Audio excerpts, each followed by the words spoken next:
Астанада травмада болды. Сосын кім тағы да кім болды Астанада?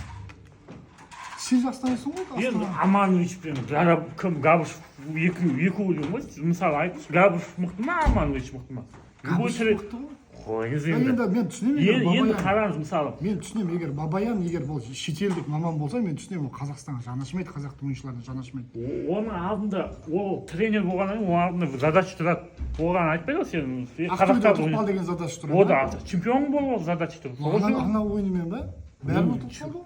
Не ұтып қалды? Бір-ақ ойын ұтып қалды ғой үш турдан бері. Иә, оның алдында жетісудан бәрінен ұтылатын еді, егер пенальти тебе бермегенде. Ой, ол Солай ба? ондай атмосфера көп қой, любой ойында да болады ондай мысалы. Ондай атмосфера Ақтөбенің де ойында болады, Қайратта да болады. Ол оған байланысты емес. Ол негізі любой конкуренция болған кезде, любой мықты ойыншы шығу керек, любой командада. Бәсекелестік болған кезде. Мысалы, гол ойнады, гол мықты болды, өйткені Ақтөбедегі былтыр нападающийларға қарағанда, басқаларға қарағанда. Бәрі легионер болды, Ақтөбенің нападающийлері. Енді болды ғой, по-моему, Самарудовта ойнап жүрді, сосын стартовый составтан оны таппай қалды, потому что ұтылып қалды, голға кімге жаңағы Шинаға ұтылып қалды. Сол секілді ғой. Мысалы, Карпович былтыр Самарудовта неғып шыға алмады соңына қарай. Шина ойнап жүрді, өйткені ол ұтылып қалды конкуренцияны. Сол секілді ғой.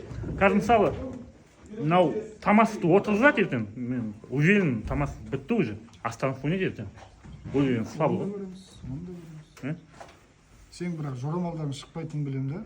Көреміз ғой енді. Оны көрдім мен кеше. Астана ұтады қазір. Бүйтіп ұстайды, бүйтіп ұстайды. Бүйтіп ұстады ма? Бүйтіп ұстады.